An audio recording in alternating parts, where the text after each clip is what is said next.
बन रहे हैं तो दोस्तों करीब 500 वर्षों बाद और 2023 की सबसे बड़ी अमावस्या भाद्रपद अमावस्या के दिन दीपक से जुड़ा ये आसान और असरदार अचूक उपाय अगर आप कर लेते हैं तो आपकी सोई किस्मत चमक जाएगी और आपकी जिंदगी के हर रास्ते खुल जाएंगे और पितरों से जुड़ी जो भी समस्या है वो मात्र इस एक उपाय से हल हो जाएगी और आपको धनवान मालामाल होने से कोई नहीं रोक सकता और आपकी जो भी मनोकामना है वो भी पूरी हो जाएगी। दोस्तों, इस बार 2023 का साल बहुत ही दिव्य और दुर्लभ संयोग लेकर आया है और इस बार 14 सितंबर को सबसे बड़ी अमावस्या भाद्रपद अमावस्या पड़ने जा रही है।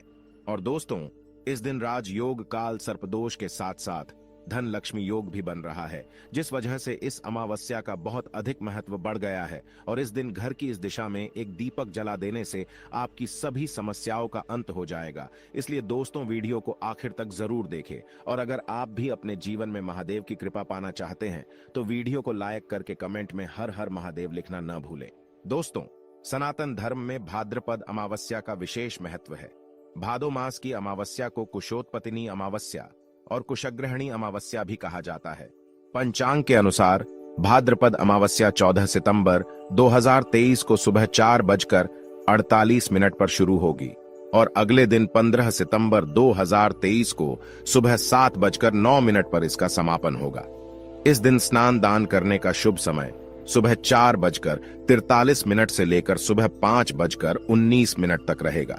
दोस्तों, हिंदू धर्म में मान्यता है कि भाद्रपद अमावस्या के दौरान यमराज सभी आत्माओं को पृथ्वी लोक पर भेजते हैं। वे सभी आत्मा अपने परिवारजनों से अपने हेतु तर्पण श्राद्ध लेने के लिए धरती पर आते हैं। ऐसे में जो व्यक्ति अपने पितरों का श्रद्धा से श्राद्ध या तर्पण नहीं करते, उसके पितृ उनसे नाराज हो जाते हैं।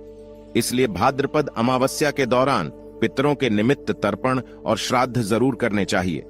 पितृपक्ष में पितरों के लिए श्राद्ध करने से परिवार के सदस्यों की तरक्की का रास्ता खुल जाता है, साथ ही पितृदोष का भी निवारण होता है।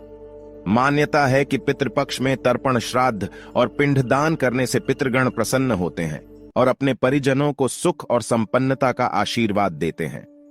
दोस्तों, पितरों के निमित्त श्राद्ध और तर्पण पितरों की मृत्यु तिथि पर ही करना चाहिए, यानी कि जिस समय जिस व्यक्ति की मृत्यु होती है उस समय जो तिथि होती है, चाहे वो कृष्ण पक्ष हो या शुक्ल पक्ष पितृपक्ष के दौरान, उसी तिथि को उस व्यक्ति का श्राद्ध किया जाता है। जैसे कि अगर किसी व्यक्ति की मृत्यु तिथि शुक्ल पक्ष या कृष्ण पक्ष की चतुर्थी है तो पितृपक्ष की चतुर्थी पर उस व्यक्ति का श्राद्ध किया जाएगा। जिन पितरों की मृत्यु तिथि पता नहीं होती, उनका श्राद्ध सर्वपितु अमावस्या पर किया जाता है। हिंदू धर्म में मृत्यु के बाद श्राद्ध करना बेहद जरूरी माना जाता है। मान्यता है कि अगर अपने पूर्वजों का विधि पूर्वक श्राद्ध और तर्पण नहीं किया जाए तो उन्हें इस लोक से मुक्ति नहीं मिलती और वो भूत प्रेत के रूप में इस संसार में ही भटकते रहते हैं। इसलिए पितरों की मुक्ति के लिए श्राद्ध पक्ष का बेहद महत्व है। माना जाता है कि जिनके पितृ उनसे नाराज होते हैं उन्हें पितृदोष लगता है। पितृदोष को सबसे जटिल कुंडली दोषों में से एक माना जाता है।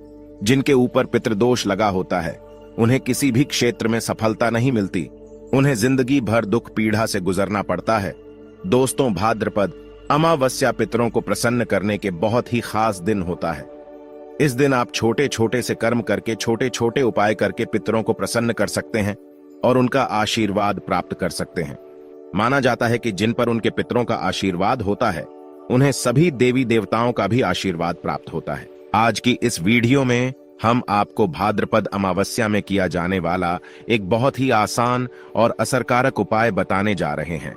इस उपाय को करने से पितृ तृप्त होते हैं, अपितु प्रसन्न होते हैं, पितरों का आशीर्वाद प्राप्त होता है और पितरों के आशीर्वाद से पितृदोष से मुक्ति मिलती है और बिगड़े काम बनने लगते हैं। जीवन में खुशहाली आती है और हर क्षेत्र में सफलता मिलती है। दोस्तों, इस उपाय को सही प्रकार से करने के लिए आप हमारे इस वीडियो को आखिर तक अवश्य देखें। तो दोस्तों, आइए जानते हैं इस उपाय के बारे में। दोस्तों, इस उपाय को करते समय पवित्रता का विशेष ध्यान रखें। अगर आपने स्नान कर लिया है तो रात्रि के समय आप अच्छी तरह से मुंह हाथ पैर धो लें, फिर स्वच्छ धुले वस्त्र धारण करके ही आप ये उपाय करें। उपाय करने के लिए आपको जरूरत होगी एक दीपक की। दीपक कोई भी चलेगा, मिट्टी का, धातु का, आटे का, कोई भी चलेगा। अगर आटे का दीपक ले रहे हैं तो शुद्ध जल मिलाकर बिना नमक के आटे का ही दीपक बनाएं। इस दीपक में रुई की बाती लगाए, शुद्ध घी डाले, घी ना हो तो आप सरसों का तेल भी ले सकते हैं। लेकिन दूसरे किसी तेल का प्रयोग ना करें। यह दीपक आपको सूर्यास्त के समय यानी रात्रि के समय ही जलाना है। शाम की पूजा हो जाने के बाद आप यह दीपक जला सकते हैं। इस दीपक को मंदिर के अंदर ना रखें। मंदिर के पास किसी साफ स्थान पर आप इस दीपक को रख सकते हैं, या फिर एक लकड़ी के पाटे पर आप इस दीपक को रख सकते हैं। दीपक रखने से पहले उसे आसन अवश्य दें, यानी दीपक के नीचे थोड़े से अक्षत यानी थोड़े से साबुत चावल रखें। फिर उसके ऊपर ही दीपक को रखें और जलाएं। दीपक जलाते समय ध्यान रखना है कि दीपक की बाती दक्षिण दिशा की तरफ होनी चाहिए। इस दीपक को अपने घर के दक्षिण कोने में किसी साफ स्थान पर भी जला सकते हैं। दोस्तों, दक्षिण दिशा पितरों की दिशा मानी जाती है। दक्षिण दिशा में ही पितृलोक है। माना जाता है कि पितृपक्ष में पितृलोक से दक्षिण दिशा से ही पितृ हमें आशीर्वाद देने धरती पर आ जाते हैं। इसलिए पितरों को प्रसन्न करने के लिए, उनका आशीर्वाद प्राप्त करने के लिए अमावस्या की रात को दक्षिण मुखी दीपक जलाया जाता है। इससे पितरों की आत्मा को शांति मिलती है। तो आम दिनों में केवल अमावस्या की रात्रि को दक्षिण मुखी दीप दान करना चाहिए, क्योंकि दीप जलाना शुभ अवसर पर एक अनिवार्य परंपरा माना जाता है। तो मान्यताओं के अनुसार दीपक की लौ सही दिशा में होनी चाहिए।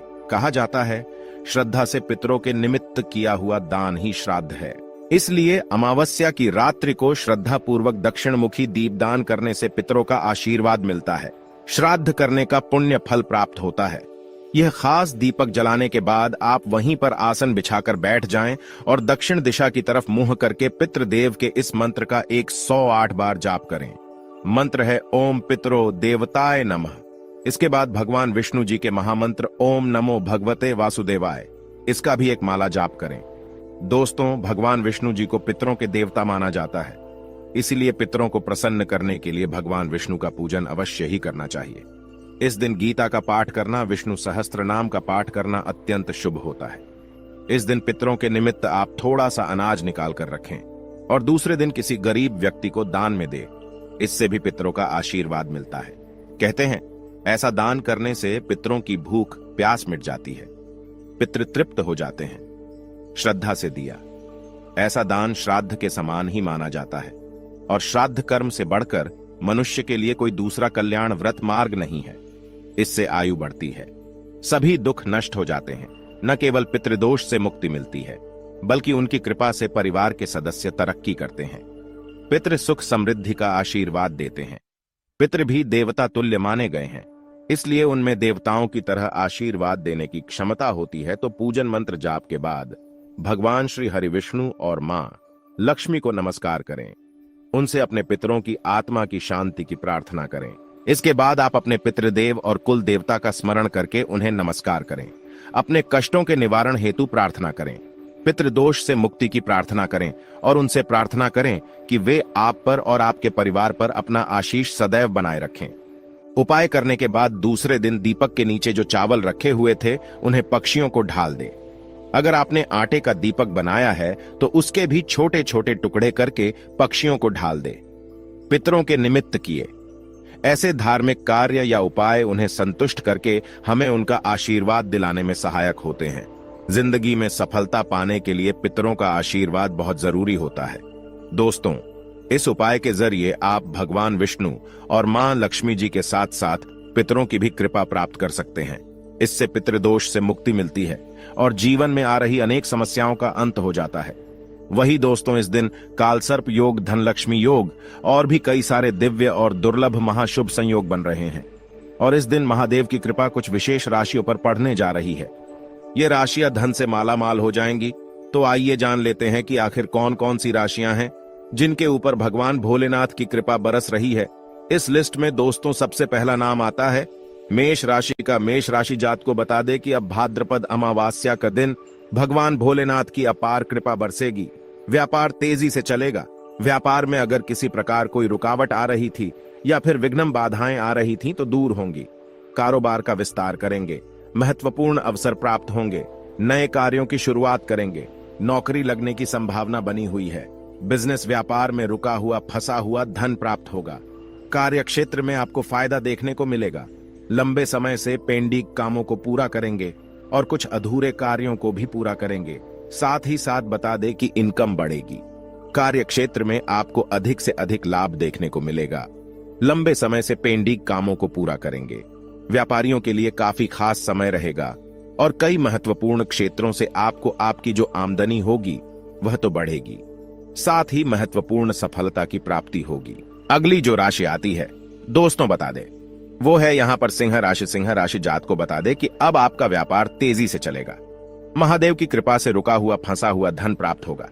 इनकम में वृद्धि होगी। कई बड़े प्रमुख कार्य बनेंगे। अधूरे कार्यों को पूरा करेंगे। मनचाही सफलता प्राप्त होगी। लंबे समय से पेंडिंग कामों को पूरा करेंगे। महादेव की कृपा से प्रत्येक कार्य आसानी से बनेंगे। लंबे समय से पेंडिंग काम को पूरा करेंगे। आपके वह कार्य बनेंगे जो काफी समय से पेंडिंग पड़े हुए थे। महत्वपूर्ण सफलता की प्राप्ति होगी और साथ ही इनकम भी बढ़ेगी। कोई भी कार्य आपका अधूरा नहीं रहेगा। नौकरी में बदलाव देखने को मिलेगा। महादेव की कृपा से धन संपत्ति में इजाफा तेजी से होगा।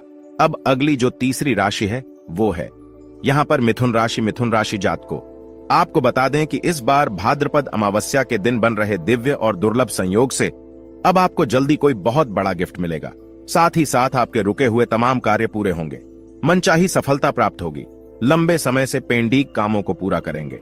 महादेव की कृपा से आपको विदेश जाने का मौका मिलेगा। धन प्राप्ति के प्रबल योग बनेंगे। जमीन प्रॉपर्टी का आप मुनाफा कमा पाएंगे। जमीन प्रॉपर्टी का सौदा हो पाएगा। कामकाज के मामले में आपको उपलब्धियां जरूर पूरी होगी। प्रत्येक कार्य में लाभ होगा। अधूरे कार्यों को पूरा करेंगे। जो कार्य आपके अधूरे थे, पेंडिंग थे, उन्हें पूरा करेंगे। साथ ही साथ बता दें कि इस समय आपकी जॉब लगने की संभावना बहुत बड़ी है। साथ ही साथ व्यापार में रुका हुआ फंसा हुआ धन भी प्राप्त होगा और अगर कोई व्यापार ठप पड़ा था तो वह चल पड़ेगा। जल्दी नई शुरुआत कर सकते हैं। अब अगली जो राशि आती है चौथी, वह है कन्या राशि। कन्या राशि जात को बता दे कि इनकम बढ़ने से मन प्रसन्न रहेगा। मनचाही सफलता प्राप्त होगी। संतान प्राप्ति के योग बन रहे हैं। साथ ही साथ आपके जो मित्र होंगे उनके द्वारा धन लाभ की प्राप्ति के योग होंगे। जीवन साथी से संतान की प्राप्ति होगी। जीवन साथी से जो संबंध है वो काफी मधुर बने रहेंगे और साथ ही कोर्ट कचहरी के मामलों में विजय प्राप्त होगी। महादेव की कृपा से बता दे कि भाद्रपद अमावस्या के दिन बन रहे दिव्य और दुर्लभ संयोग से आपकी शिक्षा में सुधार होगा। कंपटीशन की परीक्षा में लाभ होगा। बड़े संस्थान में दाखिला ले पाएंगे। अब अगली जो पांचवी राशि आती है दोस्तों बता दे, वह है मकर राशि। मकर राशि जात को बता दे कि इनकम तो बढ़ेगी, साथ ही धन प्राप्ति के योग बनेंगे। सरकारी क्षेत्र से लाभ होगा। प्रोफेशन लोगों से संबंध मधुर होंगे। समाज में मान सम्मान और बैंक बैलेंस बढ़ेगा। साथ ही कोई इंपॉर्टेंट डील फाइनल होगी। बैंक या बैंक क्षेत्र से बिजनेस व्यापार क्षेत्र से साथ ही बिजनेस व्यापार का कोई लोन वगैरह मंजूर हो सकता है। बैंक से आपके लोन मंजूर होने से आपका कार्य तेजी से चलेगा। अभी तक अगर कोई कार्य नहीं बना वह कार्य बनेगा। महादेव की कृपा से अनेक जगहों से आपको धन प्राप्ति के प्रबल योग बनेंगे। अब अगली जो छठवीं राशि आती है वो है यहां पर मीन राशि। मीन राशि जात को इस अमावस्या के दिन बन रहे दिव्य और दुर्लभ शुभ संयोग से आपका रुका हुआ फंसा हुआ धन प्राप्त होगा। साथ ही साथ लिखा पढ़ी का मामला सोलवे होगा और यात्रा से भी आपको लाभ होता हुआ नजर आएगा। विदेश जा सकते हैं। शिक्षा में बड़े संस्था में दाखिला ले पाएंगे और इस समय आपको आपके घर परिवार में बड़ी जिम्मेदारी मिलती नजर आएगी। माता पिता का सपोर्ट, भाई बहनों का सपोर्ट प्राप्त होगा। कई बड़े क्षेत्रों से लाभ होगा। अधूरे कार्यों को पूरा करेंगे। मनचाही सफलता प्राप्त होगी। कुछ ऐसे कार्य भी पूरे होंगे जो काफी समय से अधूरे पड़े थे।